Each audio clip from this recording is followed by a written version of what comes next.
Censored. Direktang pag-uusapan ng maiinit at napapanahong mga isyu ng bayan.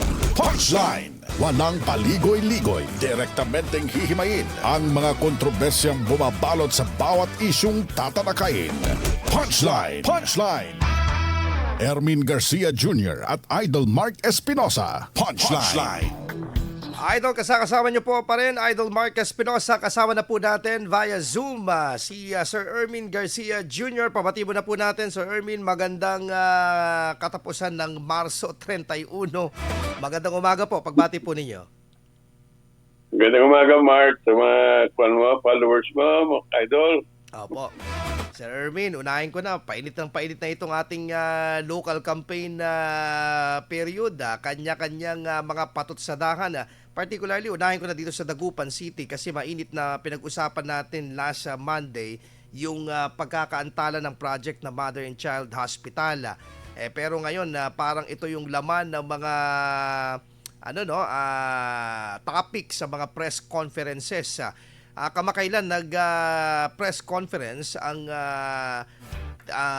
team ni Manang Celia Lim sa pangunguna po ni dating Mayor Brian Lim, na sinabi nga po niya dito na source of corruption daw di umano ang pinakadahilan kung bakit daw nila pinigilan sa konseho ng 7 majority yung pong pagkakapasa ng ng Mother and Child Hospital. Pero binigyan niyang emphasis na tanging yung lokasyon lang daw yung kanilang inopost daw dito. Ano ang inyong basa dito, Sir Ermin?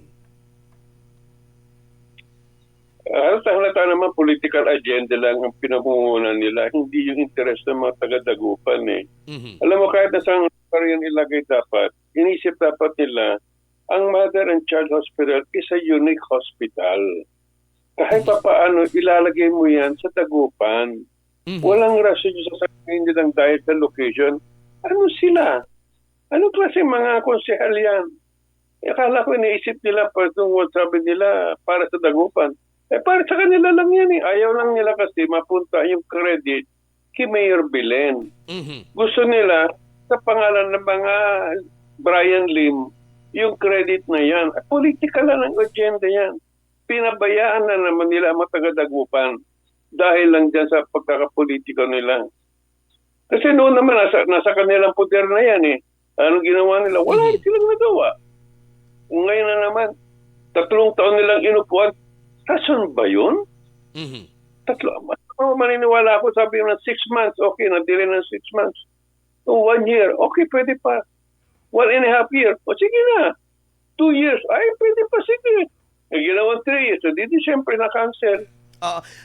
Itong paglilinaw ni Mayor Belen Fernandez at siyempre ng mga kasamahan po nila doon sa pangunguna ni Vice Mayor Brian Cua, na sinabi nga niya na 2022 pa sa pag-uumpisa ng kanyang administrasyon, nag-communicate na siya sa sangguniang panlunsod na ipasa na yung resolution dahil sa isang pag-uusap nila ni Director Sidiongco na available na yung fund noong 2022 pa. Hinihintay na lang yung resolution. Exactly. Mm-hmm. Ano pang hintayin mo doon? Ano mo sinasabi na yung location? Ayaw nila yung location na dinonate ng pamilya ni Belen. Mm-hmm. Okay na ako doon. Bakit hindi sila mag-donate? Mm-hmm. Nung sasabi nila kung kung talagang nasa loob nilang serbisyo sa Dagupan, hindi mag-donate sila. May narinig ba tayo kahit 10 meters? Wala. Pwede ba? Sabi ko, siba na lang nila dalhin yung pagsisinungaling nila dyan. Mm-hmm. So parang ang basa nyo dito, Sir Ermin, parang binabaliktad nila ngayong sitwasyon ng binubunto nilang sisi sa administrasyon na supposedly sila pananagutan nila. Ang tanong lang sa kanila, why 3 years? Mm-hmm. Yan lang ang tanong sa kanila. Sagutin nyo ako, bakit pinabayaan nyo ng 3 years yan nang hindi kayo nagbibigay ng donation? O yan. Na walang counter offer kung i-oppose nila masakali yon. Lahat ng counter offer nila puro imposible, hindi magandang posisyon. Mm-hmm. Ang binigay na Yung property is already donated to the DOH. So, DOH ang karapang kakuha nila dyan. Mhm. And even pala nagpadala ng liham si nooy Health Undersecretary Maria Vergire na nakikiusap na i-prioritize nila yung pagpasa ng resolution para magkapirmahan na sa memorandum at matransfer na yung pondo. Alam mo ba pinakinggan nila yan? Hindi. Mhm. Sa masamang salita dyan, alam mo, inututan ng nila yan eh. Mhm. Wala sa kanila yan. Wala sa kanila. Kasi kung talaga sa kanila yan, the fact na it's a mother and child hospital para sa mothers at saka sa kanyang mga anak ng hospital yan. Hindi pang handicap, hindi para sa mga inatake ng puso, hindi sa dengue, para sa mga mother and child. Mhm. Ano pang gusto nyo? Yeah. Sinira nila. Actually, yan yung binigyan ng emphasis ni Dr. Jaja Cayabyab, yung kasama ni na tumatakbong konsehal din, na sinabi niya napaka-importante nito dahil buhay ng mga nanay, yung kanilang pinagbubuntis, yung mga sanggol, ang pinag-uusapan dito. Kasi marami daw, for example, mga tiga-island barangay na nahihirapan talaga na pumunta sa mga malalaking ospital. Exactly. Alam mo, napaka-common sense lang talaga kung talagang public service ang hinahanap nila. Mhm. Ang gusto lang nila sila yung mamamayagpag sa politika nila. Mhm. Yan ang napakasama sa mga Brian Lim na yan. Yung grupo nila, puro barkada, iniisip kung saan kikita. Saan kikita ang Brian, ang Belen Fernandez dyan? Hospital nga yan eh, donation yan eh. Mhm. Ano ba gusto nila? Kung talagang meron silang puso dyan, sila mismo nagsabi, dito tayo, meron kami do-donate na ganitong lupa. Oh. Mhm. Na-accessible sa mga Dagupenyo. Na-accessible sa mga Dagupenyo. Oo. Oo. Kahit na donation, may narinig ka ba? Wala. Mhm. May donation ba? Wala. Ang gusto nila, sisirain pa yung CSI doon sa gitna ng downtown. Ano ba yun? Mhm. Nagdodonate na, sisirain mo pa yung building ng isa. Mhm. Okay. Wala talaga. Wala talaga. May mga ilan din na pinunto actually nung press conference nung Sabado ng team ni Mayor Belen. Dahil may mga akusasyon sa kabila na yun nga, sabi nila kung walang sagabal, madali daw mag-corrupt. Pero sinagot nga po ito ng kampo ni Mayor Fernandez na sinabi niya, sino ba ang merong issue dito ng korupsyon? Kasi daw, parang pinunto dito, ni-raise dito, maraming questionable pa rin ang mga binili, pinurchase nung nakarang administrasyon na hanggang ngayon is unliquidated. Yan nga, pati ang kuha ko naman kila Mayor Belen, hindi niya sila kinakasuhan eh. Mhm. Kaya sila lalaki ng ulo, kala mo wala silang ginawang masama. Ang dami nilang ginawang masama. Ang problema lang kasi, ayaw kasuhan ni Mayor Belen. Mhm. Bakit nga ba hindi? Kaya nga, binabalikan siya. Mhm.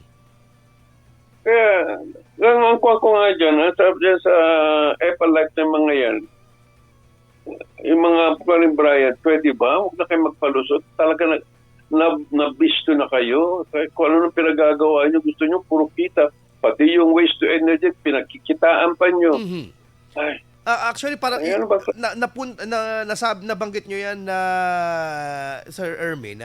Sinasabi nga dito nung last Saturday ni Mayor Belen na sabi niya doon sa picture na pinapakita daw ng kampo nila Manang Celia, sinasabi daw doon kasi nung panahon ni Mayor Brian Lim nalinisan na itong dam site. Kaso lang parang binuking doon po sa nasabing press conference na tinago lang sa likod yung mga basura, tapos yung katas ng basura umaagos papunta ng Tondaligan Beach nung panahon niya. ganun na nga nangyari kasi ang gusto nila mangyari, ayaw nila ng ganun dahil walang tikitain sila Brian Leon, parkada niya. Mhm. Gusto nila holding ng every month 30 to 50 million a month. Mhm. Yung safe energy ni Mayor Belen, ang sabi nga libre. Ano pa bang gusto mo? Ngayon, ayaw nila ng libre. Walang tikitain eh. Mhm. Kaya ako doon naiisip kung ano pinagsasabi nila. May halatang-halata naman kung anong ginawa nila eh. Mhm. Sayang, no? Naaawa ko sa mga taga-Dumbupa na yan ang ginagawa nila dyan sa syudad. pwede naman silang kumana dyan, yung, they give it the credit. Dahil sila majority, they can get more credit for supporting all of these things. Okay yun dapat. Wala. Binara hanggat gusto nila kumita pa ng kumita. Ano ba klase public service yun? Ay, naku, matagal-dago pa na kayo. Isa pa dito na yung nabalitaan din natin na Sir Ermin na sinabi rin ng kampo ni Manang Celia na in particular si dating Mayor Brian Lim na sinasabi niya, hinahamon niya yung administrasyon ni Mayor Fernandez tungkol dito sa mga road elevation. Sabi niya, antayin nyo yung tag-ulan at makikita daw yung epekto nito doon po sa mga kabahayan na low-lying daw at walang kakayahan na magtambak na maaaring maapektuhan daw nito. Ano pong masasabi nyo dito, Sir Ermin? As if naman meron silang magagawa.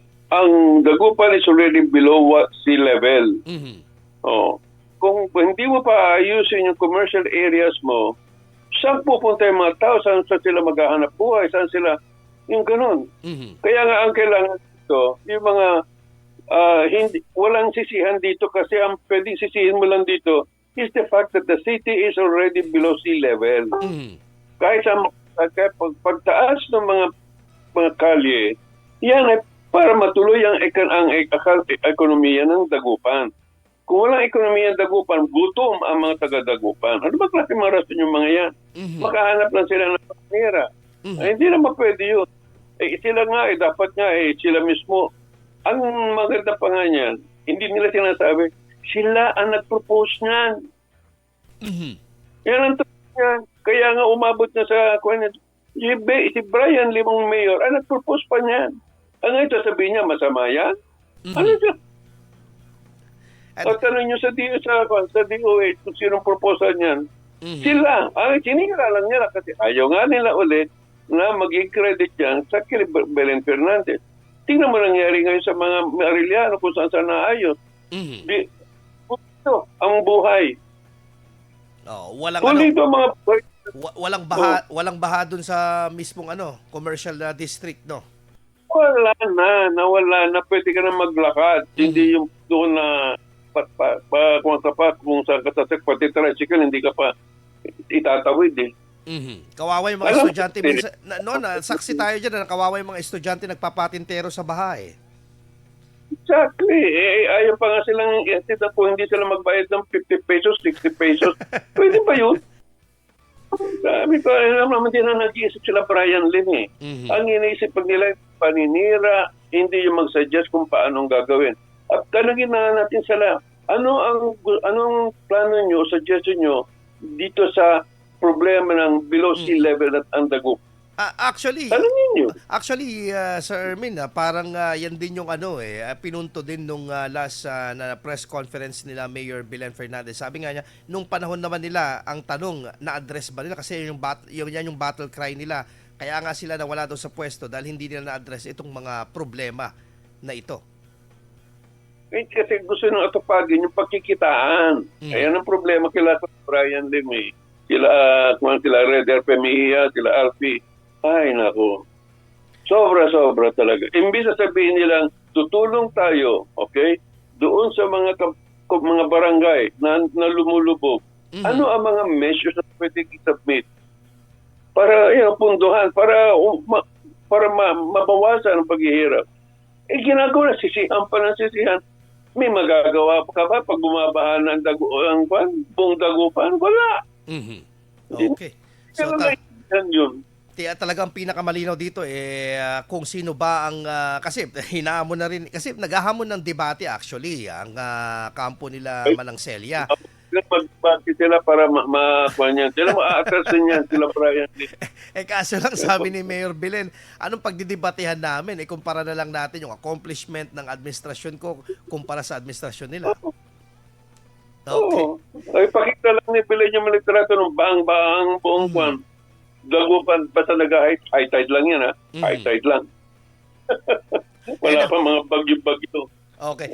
Anyway, Sir Ermin, magbabalik tayo pagkatapos ng ilang paalala at pag-usapan naman natin itong mga usapin pa rin na may kinalaman sa usaping national, political, particularly itong painit nga pagdating na midterm election and yung recently na meron ng inilabas na report itong komite ni Senator Amy Marcos tungkol dito sa pag-imbestiga di umano sa mga culpable violation na nakomit ng mga departamento under executive department. Sa ating pagbabalik pagkatapos naman po ng ilang paalala.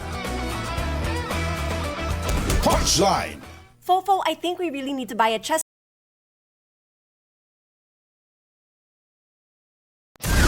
Mas pinalakas na paghahatid ng mga balita sa loob at labas ng Pangasinan. Mas komprehensibong pagtalakay sa mga napapanahong usapin sa lalawigan. Kasama si Idol Mark Espinosa.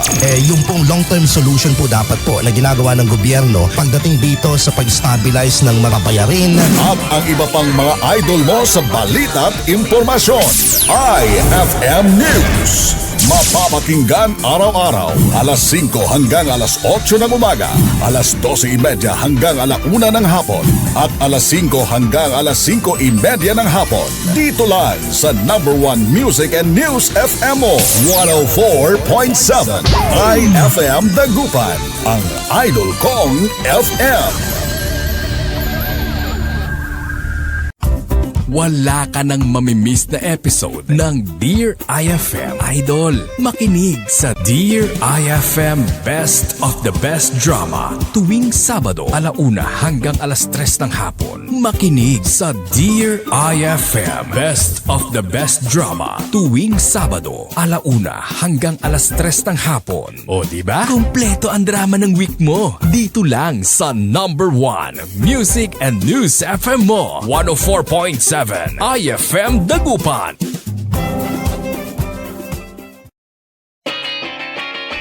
Nasaan ka man naroon, sasabay ang programa naming puno ng infotainment. Siguradong informed ka na, entertained ka pa sa mga hatid naming chika at musikang kay sarap sa tenga. Kinig na idol sa programang Suwak na Suwak Pakinggan araw-araw mula alas 8 hanggang alas 12 ng tanghali.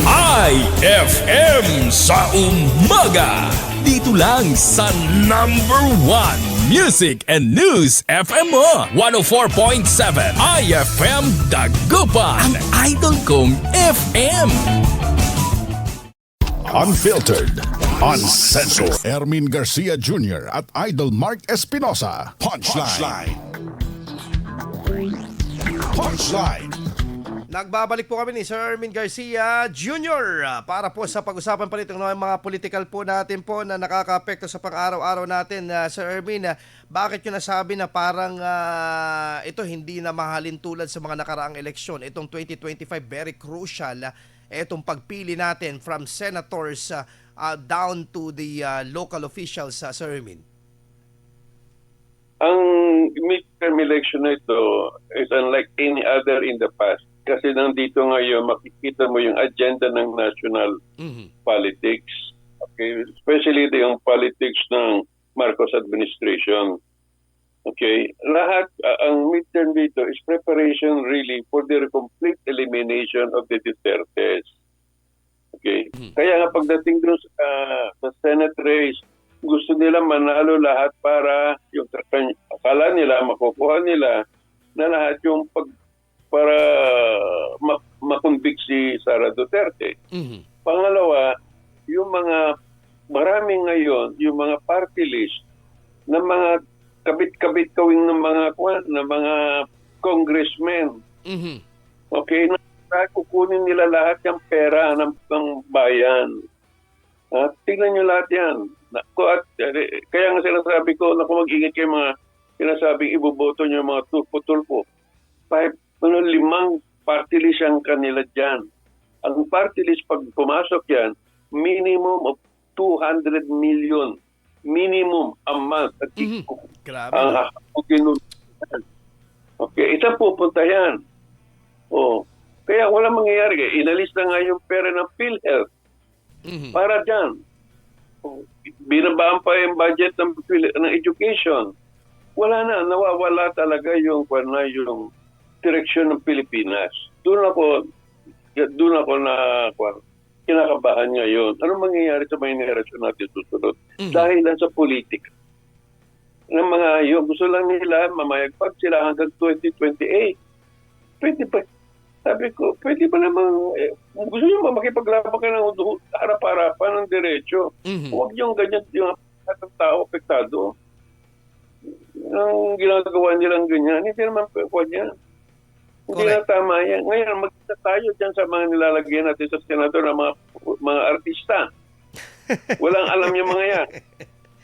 So, bibilin lang sila ng Marcos administration para gawin ang gusto nila. Lahat yan bibili nila. Kasi wala silang alam wala silang paglaban Gone are those days, Sir Ermin, na talagang de Campanilla, talagang diplomatic, tawag ito, parang diplomat ang mga dating ng ating mga senators at congressmen. Nag-aaralan yung mga batas. Batas, oo. Kagaya ni Revilla, sabihin niya sa iyo, pag nanalo na ako, tsaka na natin pag-usapan kung anong sasabihin ko. Anong klase yun? Hindi na nakikita na matakala nila na popularity contest lang itong election. What saddened us also, Sir Ermin, na itong mga itong mga tawag ito, botante natin, parang pababa yung klase ng pagpili natin, yung kalidad ng pagpili natin madadaan sa kembot, sa kanta. Kanta, entertainment. Kasi ayun nakakala nila na gustong-gusto ng masa. Okay, tayo naman doon sa mga masa natin, huwag kayong magpapaduling-duling sa kanila. Kasi pagdating ng trabaho para sa ating mga sarili, wala silang may bibigay. Correct. Kaya ako, parang sabi ko nga, kahit sabi mo nasa alyansa ngayon sila Pia Cayetano, sila Ping Lacson, mga independent minds yan. Sila na pwedeng magpaangat ng mga buhay natin. Huwag nyo aalisin yung mga yan. Huwag nyo papalit sa mga turpo, kung sino sa mga artista dyan, Villame, ay nako. Na talagang dadaanin ka lang sa budots. Ay, nako. Sabi ko, alam mo, ang araw-araw na nangyayari yan, lalalim ang problema ng ating mamasa. Anyway, Sir Ermin, lastly, dito sa naging investigasyon ng komite na hinahawakan ni Foreign Relations na hinahawakan ni Senator Amy Marcos, sa palagay ninyo, saan ang patutungo nito? Dahil actually, nilabas ni Senator Amy Marcos yung kanyang comprehensive findings report ng kanyang komite. And doon talagang binigyang diin na there is a culpable violation ng mga inauthorities under the Office of the President. Exactly. I mean, that was the least I had expected from Amy being a relative. Okay? Pero nakita ko na meron siya talagang na tama na yung kalokohan ng gobyerno. Tumayo siya on that. Ngayon, ano mangyayari dyan? Binitawan na siya ng alyansa. So, hindi siya kukunin ng tutulungan ng boto ng alyansa. Okay? Ang problema niya, suspetsahan pa rin siya ng mga Duterte.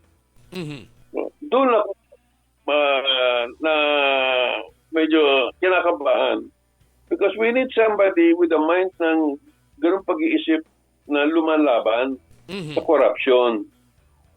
Pinakita ni Amy, ako yun. Tama, siya nga yun. Hindi ako naniwala noon.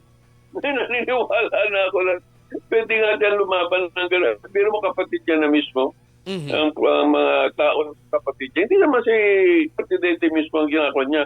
Ang mga tao sa paligid niya. Oo, kasi actually talagang binigyang emphasis ni Senator Amy Marcos. Sabi niya, madalang na kami mag-usap ng kapatid ko kapag may mga public occasions lang kasi maraming humaharang. Naharang talaga siya. Ang una-una nag-aaral sa kanya yung asawa ni Kumbongbong. Ay, nako. Yan o. Ilang taras niya talaga. Doon naman talaga nanggagaling lahat yan.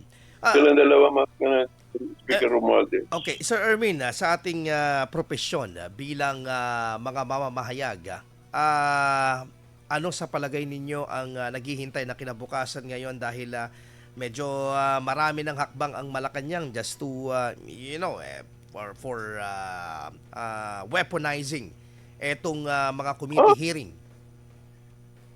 Talagang tinatakot na lahat tayo. Okay? Kaya nga, kailangan matatag tayo at ipakita sa kanila na ang Constitution kasama natin. Hindi nila sa kanila yan. Kung papayagan lang natin silang mag-contempt, makulong, etc. and all that, may karma yan. Huwag tayong sa kanilang mga ganyang mga pinagagawa. Sinisira nila eh. Talaga. This is the worst that I've seen talaga ng government. Okay.